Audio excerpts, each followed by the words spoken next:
आज हम स्टार्ट करने जा रहे हैं 9th क्लास की जो बेसिक केमिस्ट्री है उसका जो पहला चैप्टर है बेसिक केमिस्ट्री। वो आज हम इस लेक्चर से हम आज आगाज़ कर रहे हैं। तो पहला जो बेसिक हम केमिस्ट्री स्टार्ट करते हैं तो बेसिकली हम स्टार्ट लेते हैं मैटर से। तो फर्स्ट ऑफ ऑल हम इस लेक्चर में डिस्कस करते हैं मैटर को कि मैटर क्या चीज़ है। तो मैटर अगर हम डिफाइन करें बेसिकली हम इस तरह डिफाइन करते हैं मैटर को कि matter as anything that occupies space and has mass. Matter हर वो चीज़ होता है जो कि उसमें दो करेक्टरिस्टिक या दो खसूसियत होनी चाहिए। पहले खसूसियत ये है कि वो ऑक्युपाई स्पेस यानी वो किसी जगह को घेरती हो, और दूसरी खसूसियत मैटर में ये होनी चाहिए कि वो उसके पास कुछ ना कुछ मास होना चाहिए। अब अगर किसी चीज़ के पास दो खसूसियत है, वो जगह घेरती है पहले खसूसियत, और दूसरी उसके पास मास है, तो ये दोनों चीज़ें जो है ना फिर मैटर कहलाती है। यानी वो चीज़ फिर हम उसको कंसीडर करते हैं, क्लासीफाई करते हैं कि ये मैटर है। अब अगर आप लोग इर्द गिर्द अपने देखी तो जितनी चीज़ें आपको नज़र आती है वो सब के सब क्या है, वो मैटर है। लेकिन वो वेरियस टाइप्स ऑफ मैटर है। मैटर की फिर अलग टाइप्स है और उनके फिर अलग अलग स्टेट्स है। फॉर एग्जांपल आप जिस रूम में बैठे हैं या जिस मोबाइल से या लैपटॉप से आप इस वीडियो को देख रहे हैं, वो क्या है, वो अगर लैपटॉप है या मोबाइल है वो आपके पास है, वो उसके पास मास पे है, और वो मोबाइल या लैपटॉप जो है ना वो जगह भी घेरती है। तो फिर वो लैपटॉप या जो मोबाइल है वो भी एक किस्म का मैटर है। इसी तरह आप जिस रूम में बैठे हुए हैं, आपके इर्द गिर्द जो हवा मौजूद है, जो एटमॉस्फेयर मौजूद है, जो कुछ आपके इर्द गिर्द आपको नज़र आता है वो क्या है, वो मैटर में शामिल है। और वो सब के सब क्या है, मैटर है। क्योंकि मैटर के बारे में हमने अभी डिस्कस किया कि दो चीज़ें उसमें होनी चाहिए। एक खसूसियत उसमें ये होनी चाहिए कि उसके पास मास होना चाहिए, दूसरा खसूसियत ये होना चाहिए कि उसके पास वो ऐसे चीज़ हो जो कि ऑक्युपाई करती है वो स्पेस को। तो अगर किसी चीज़ में ये दो खसूसियत या दो कैरेक्टरिस्टिक मौजूद है वो मैटर कहलाती है। फिर जो मैटर है ये हम उसको मुख्तलिफ स्टेट्स में उसको क्लासीफाई करते हैं। मैटर के फिर अलग अलग टाइप्स से, फिर अलग अलग स्टेट्स से। फॉर एग्जांपल मेनली अगर हम डिस्कस करें तो मैटर को हम फिर चार जो है ना वो स्टेट्स में उसको डिवाइड करते हैं या उसको हम क्लासीफाई करते हैं। पहला जो स्टेट है मैटर का वो है सॉलिड, फिर गैस है, लिक्विड है और प्लाज्मा है। तो वन बाय वन हम इसको थोड़ा सा डिस्कस करते हैं।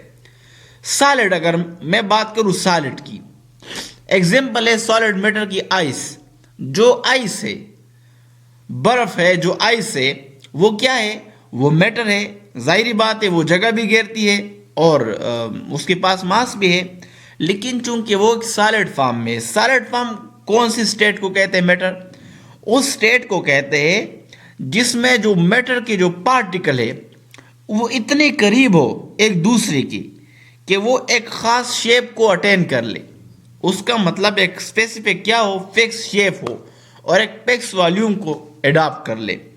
तो फिर इस तरह जो स्टेट होता है मैटर का उसको हम सॉलिड कहते हैं। और ये जो सॉलिड स्टेट होता है इसका एक खसूसियत ये भी है कि इसके जो पार्टिकल होते हैं ये एक पोजीशन से दूसरी पोजीशन में ट्रांसलेट नहीं करते, बल्कि अपनी पोजीशन पे वाइब्रेशन करते हैं।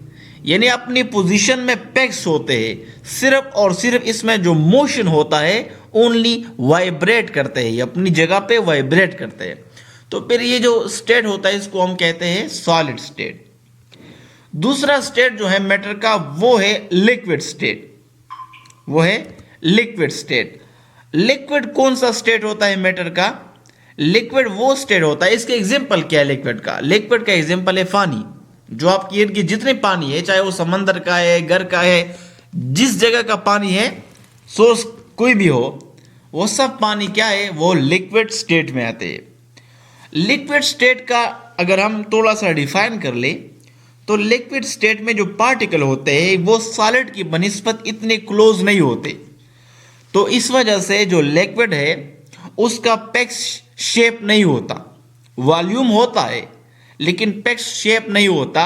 जो जिस कंटेनर में आप डालते हैं, जिस बर्तन में डालते हैं पानी को, उसी बर्तन या उसी कंटेनर का वो शेप अडॉप्ट करते हैं। यानी जैसा पानी है तो आप पानी अगर फ्रीजर में रखते हैं तो जिस बर्तन में आप रखते हैं अगर वो आइस बन जाता है तो उसी कंटेनर का वो शेप को अडॉप्ट कर लेते हैं। तो इसका पैक्स जो है वो वॉल्यूम तो होता है लेकिन फिक्स शेप नहीं होता। क्यों? क्योंकि इसके जो पार्टिकल होते हैं पानी के वो इतने क्लोज नहीं होते, बल्कि एक दूसरे से थोड़े दूर होते हैं बनिस्बत सॉलिड के। सॉलिड के जो पार्टिकल है वो बहुत क्लोज होते हैं एक दूसरे के। इस वजह से उसका स्पेसिफिक शेप भी होता है, स्पेसिफिक वॉल्यूम भी होता है। ये दूसरा स्टेट हुआ। तीसरा जो स्टेट है वो है गैस। अब गैस डिफरेंट गैसेस है। जो हमारा एटमॉस्फेयर है इसमें वेरियस टाइप ऑफ गैस है, नाइट्रोजन है, ऑक्सीजन है, कार्बन डाइऑक्साइड है, वेरियस टाइप्स ऑफ गैसेस मौजूद है। ये वेरियस टाइप ऑफ गैसेस क्या है? ये भी एक मैटर है क्योंकि ये भी ऑक्यूपाई करते हैं। अब जो गैस बढ़ते हैं, अब जो घरों में हम चूल्हे जलाते हैं उसमें जो गैस होता है वो अब कंटेनर में होता है ना। तो कंटेनर में क्यों होता है? क्योंकि वो जगह भी घेरती है, उसका मास भी होता है। तो गैस भी क्या है? मैटर है। अब गैस का एक स्टेट है मैटर का। कौन सा स्टेट? थर्ड स्टेट हमने अब डिस्कस किया कि तीन स्टेट, थर्ड वाला स्टेट जो है वो गैस है। एक सॉलिड है, दूसरा लिक्विड है और तीसरा जो स्टेट है वो गैस है। अब गैस से एग्जांपल ले तो ऑक्सीजन गैस है। अब जो गैस स्टेट होता है मैटर का, ये एक ऐसा स्टेट होता है कि इसमें जो पार्टिकल होते हैं वो बहुत ज़्यादा एक दूसरे से बहुत ज़्यादा दूर होते हैं और फ्रीली मूव करते हैं। बहुत ज़्यादा दूर होते हैं, फ्रीली मूव करते हैं। इस वजह से जो गैसेस होते हैं उसका ना पैक्स शेप होता है ना उनकी, और ना उनकी जो है पैक्स वॉल्यूम होते हैं। जिस कंटेनर में भी डालते हैं आप उसी में वो मोशन शुरू करते हैं, फ्रीली वो मोशन करते हैं। तो इस स्टेट को फिर हम गैस स्टेट कहते हैं, मैटर का गैस स्टेट। जो चौथा स्टेट है वो है प्लाज्मा। ये प्लाज्मा जो स्टेट होता है इसके एग्जांपल अगर हम ले तो स्टार, यानी वो ये वहाँ पाया जाता है प्लाज्मा जहाँ पे टेम्परेचर बहुत ज़्यादा हाई हो, जैसे स्टार्स है, सन है, तो वहाँ पे पाया जाता है। और ये कौन सा स्टेट है मैटर का? ये मैटर का वो स्टेट है जो कि आयनाइज फॉर्म है, जिसमें आयन पाए जाते हैं, फ्री इलेक्ट्रॉन निकल जाते हैं उससे और आयन फॉर्म में ये मैटर होता है। तो फिर उसको हम प्लाज्मा कहते हैं कि ये प्लाज्मा स्टेट है। अब इस मैटर के जो है ना और भी बहुत सारी किस्में हैं, लेकिन चूंकि आप लोग के लिए इतना बस ज़रूरी है काफ़ी अभी इतने तक, और बाकी जो है ना वो हम अगले लेक्चरों में डिस्कस करेंगे डिटेल के साथ। अब आते हैं कंपोजिशन ऑफ मैटर पे। अभी हमने डिस्कस किया ना कि मैटर जो होता है वो चीज़ होता है एनीथिंग जो कि ऑक्यूपाई करती है स्पेस को और उसके पास मास हो। अब हम डिस्कस ये करते हैं कि जो मैटर होता है इसका कंपोजिशन क्या होता है, इसके अंदर कौन कौन सी चीज़ें होती है। तो बेसिकली पहले जो जॉन डाल्टन था उसने एक नज़रिया दिया था और उस नज़रिए में उन्होंने ये कहा था कि बेसिकली जो मैटर है ये एक ऐसे पार्टिकल पे मुश्तमिल है जो कि इनविजिबल पार्टिकल है और अनडिविजिबल है। ऐसे पार्टिकल पे मुश्तमिल है जो कि ना हमें दिखाई देते हैं और ना हम उसको फर्दर डिवाइड करते हैं। उसको उसने नाम दिया था एटम।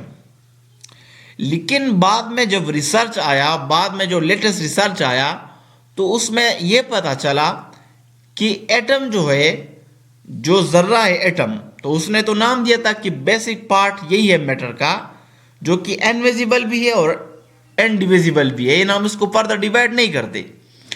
बाद में ये रिसर्च आया और साइंटिस्टों ने साबित किया कि जो एटम है, जो मैटर है, ये एटम का जो बेसिक पार्टिकल है एटम, उसको हम फर्दर क्या करते हैं, further various types of particle में डिवाइड करते हैं और ये फर्दर और टाइप्स ऑफ मैटर जो है ना वो पार्टिकल पे मुश्तमिल है, जिसको हम सब एटॉमिक पार्टिकल कहते हैं। तो एटम क्या है? एटम बेसिक यूनिट तो है लेकिन ये फर्दर डिविजिबल पार्टिकल है। क्या है? ये एक डिविजिबल पार्टिकल है, इसको हम फर्दर हम मुख्तलिफ हिस्सों में डिवाइड करते हैं। सब एटॉमिक पार्टिकल्स में जो आते हैं उसमें प्रोटॉन है, न्यूट्रॉन है, बेसिक जो पार्टिकल है। इसमें और भी क्वार्क्स भी है, बोसान भी है, ग्लूऑन भी है और बहुत सारे पार्टिकल है। बेसिक जो सब एटॉमिक पार्टिकल है हम इसको काउंट करते हैं। प्रोटॉन है, प्रोटॉन जो होता है वो न्यूक्लियस में पाया जाता है। एटम का जो सेंटर पार्ट होता है उसको हम न्यूक्लियस कहते हैं और न्यूक्लियस में प्रोटॉन पाए जाते हैं। प्रोटॉन पे जो होता है वो पॉजिटिव चार्ज होता है। दूसरा न्यूट्रॉन है। न्यूट्रॉन के नाम से पता चलता है कि ये एक न्यूट्रल पार्टिकल है। ये भी न्यूक्लियस में पाया जाता है लेकिन इस पे कोई चार्ज नहीं होता। और तीसरा जो बेसिक पार्टिकल है वो है इलेक्ट्रॉन्स। इलेक्ट्रॉन जो होते हैं ये जो न्यूक्लियस की इर्द गिर्द जो शेल्स है, जो ऑर्बिट्स है, उसमें ये घूमते हैं और इस पे नेगेटिव चार्ज होता है। एटम जो है एक बेसिक यूनिट है मैटर का, और एटम को हम कुछ यूं डिफाइन करते हैं कि एटम वो हिस्सा है मैटर का जो कि हिस्सा लेता है जो रिएक्शंस होते हैं केमिकल, उसमें जो मैटर का जो पार्ट हिस्सा लेता है उसको हम एटम कहते हैं। देखो ये डायग्राम है, अब और गौर करें तो ये एटम है और एटम को आमतौर पे हम स्पेरिकल एज्यूम करते हैं कि एटम का जो शेप है वो स्पेरिकल है। इसके दो हिस्से हैं मेन। एक सेंटर पार्ट है एटम का जो दिखाई देता है सेंटर पार्ट। इस सेंटर पार्ट को हम न्यूक्लियस कहते हैं। अब न्यूक्लियस में क्या क्या होता है? न्यूक्लियस में दो पार्टिकल होते हैं, एक प्रोटॉन होते हैं, दूसरा न्यूट्रॉन होते हैं। प्रोटॉन पे पॉजिटिव चार्ज होता है, न्यूट्रॉन पे जो है ना कोई भी चार्ज नहीं होता, न्यूट्रल होते हैं। और ये जो बाकी जो शेल आपको नजर आ रहे हैं, जो रास्ते हैं जिसपे नेगेटिव साइन मौजूद है, इसको ऑर्बिट कहते हैं, इसको शेल कहते हैं, इसको एनर्जी लेवल भी कहते हैं।